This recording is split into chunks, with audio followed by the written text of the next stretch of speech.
Dans la vidéo, on va gérer la connexion avec l'utilisateur, donc le login, pour pouvoir changer l'affichage du côté du front-end. Donc, on a plusieurs étapes à faire. Ça se peut que je fasse la vidéo en plusieurs étapes aussi. Donc, dans notre serveur, on va commencer par le serveur. Il y a plusieurs façons de gérer la connexion. Une des façons, c'est de gérer avec un jeton. Donc, ce que ça veut dire, c'est qu'on va encrypter un jeton avec des données dans le back-end. Ce jeton-là va avoir une durée de vie limitée. Puis, une fois qu'on va s'être connecté comme il faut, ben, on va envoyer le jeton. Puis, à toutes les fois qu'on va vouloir faire une requête, ben, on va devoir repasser le jeton au back-end, puis vérifier est-ce que mon jeton est valide, est-ce que il est euh, authentique, est-ce qu'il n'a pas été modifié. Puis, si oui, ben là, j'ai le droit de faire ma requête. Donc, l'autre chose qui est intéressant avec le jeton, c'est que ça nécessite une clé secrète qui est juste sur le back-end. Donc, il y a les gens qui, si on récupère ça sur le front-end, on peut pas vraiment la modifier. On peut lire les données qui sont dedans, qui sont quand même limitées, mais on peut pas la falsifier puis essayer de faire une requête à notre place. Donc, qu'est-ce que ça veut dire? C'est de dire, OK, ici, je vais commencer par installer mon package qui va me permettre de générer un jeton. Donc, je m'assure d'être dans le bon dossier, npm, je suis dans mon backend, oui. Installe JSON Web Token. Donc, il existe plusieurs façons. Vous pourriez utiliser un service tiers comme Google Authentification ou GitHub pour se connecter. Ça évite d'avoir à gérer les mots de passe de l'utilisateur. La connexion est faite ailleurs. Mais dans notre cas, on voudrait quand même contrôler notre application puis pour permettre certaines pages en étant connecté. Donc, j'installe mon package. Ça, c'est installé, parfait. Puis, une fois que ça c'est fait, je vais m'en aller à ma connexion comme telle. Puis, si je descends plus bas, donc on a ici, on s'assure que les mots de passe sont pareils. Puis à l'endroit où est-ce que normalement on retournerait l'utilisateur est connecté, bien on va récupérer, dans le fond, notre utilisateur. Puis, on va encoder ça dans notre jeton. Donc, on a les informations de l'utilisateur qui est ici.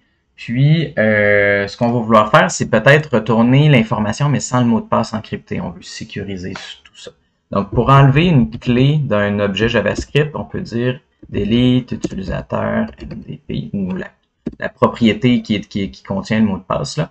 Donc, en faisant ça, quand je retourne l'information, ben, j'ai pas le mot de passe. Ça ne l'efface pas réellement de la base de données. C'est vraiment juste temporairement l'objet que j'ai récupéré ici. Il n'y aura pas la clé mot de passe. Donc, ensuite, ce que j'aimerais faire, c'est me faire des options pour mon jeton. Donc, option jeton égale comme ça. Puis, j'ai besoin d'indiquer dans combien de temps est-ce que ça va expirer. Expires, attention, il y a un S in. Puis là, on peut mettre un D pour un jour, un W one week, un H pour one hour. Je pense que si on met un chiffre, c'est le nombre de secondes ou le nombre de minutes. Donc, je pense que c'est le nombre de secondes.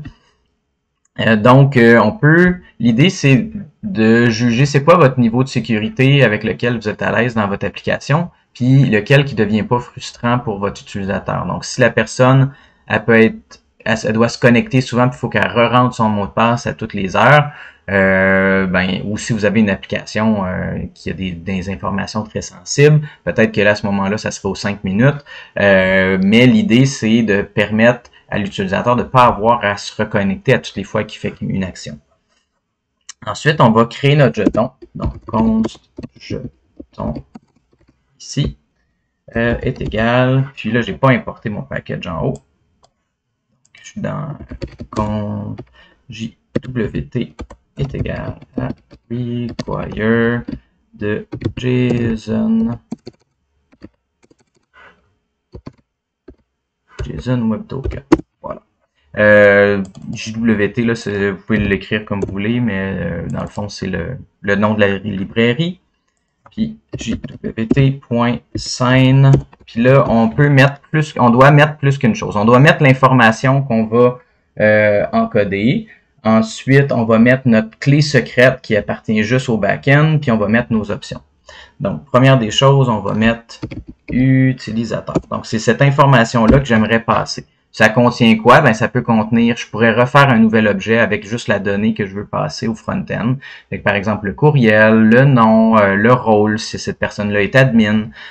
Donc, tout ce que le front-end a besoin de savoir sur l'utilisateur pour gérer l'affichage, on doit le passer par ici. Faites attention, on ne met pas de données sensibles parce que le jeton peut être décodé. Donc, voilà. Ensuite, on va mettre une clé secrète. Je vais aller dans ma variable d'environnement. Et là, je vais mettre JWT secret égale. Puis là, je vais mettre la date. Mais vous pourriez mettre quelque chose d'un peu plus sécuritaire avec une série de chiffres, de nombres, de caractères aléatoires.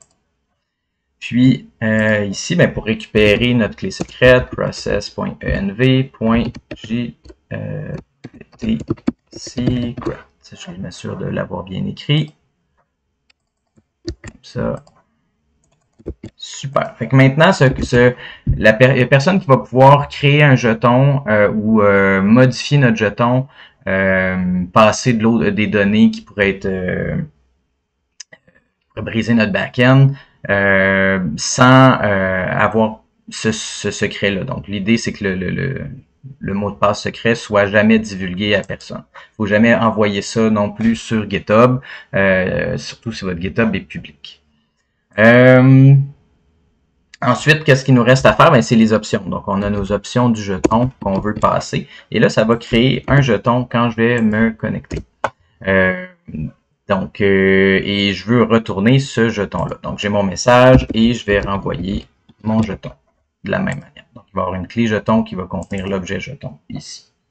Fait que si tout est beau, ben, je devrais être capable de récupérer mon jeton qui va être une longue chaîne de caractères. Fait que là, je vais aller voir, je vais connecter mon backend, npm run dev.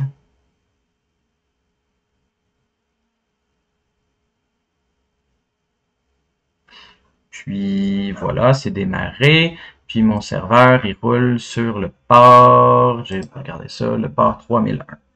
Puis là maintenant, si je m'en viens tester avec Postman ma connexion, ça ne sera pas long, Postman est en train d'ouvrir. Ici. Donc ici, ma connexion, c'est 3001 port, je me connecte. J'ai mon serveur qui est démarré, 3001, ici. Et voilà, j'ai mon utilisateur qui est bien connecté, ça a bien fonctionné. Ce qui est important de vérifier, donc là, on va aller voir c'est quoi un jeton, mais ça, c'est le jeton qui est envoyé. Ça vient en 3 parties. Donc, vous voyez, il y a un petit point ici, puis un autre point au bout ici. Donc, ça, c'est la première. Il y a 3 sections au jeton. C'est ça qu'on ne peut pas modifier parce que dans le fond, chaque section est encodée avec la section précédente et la clé secrète. Mais si je viens faire decode, il y a des décodeurs online de jetons. Ben, vous voyez que tout d'un coup, qu'est-ce que j'ai comme information? Ben, j'ai mon courriel, j'ai mon nom, j'ai mon rôle, puis j'ai la date d'expiration. Donc, c'est le nombre de millisecondes.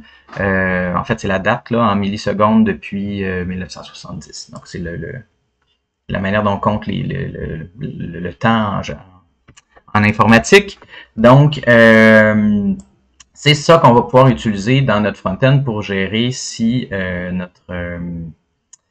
notre jeton est valide ou invalide ou s'il est échu. Voilà. Donc, première des choses que vous voulez faire, c'est être capable de gérer votre jeton du côté back-end. Donc, générer votre jeton. Dans la prochaine vidéo, je vais m'arrêter là. Là, on va gérer plus la connexion du côté front-end.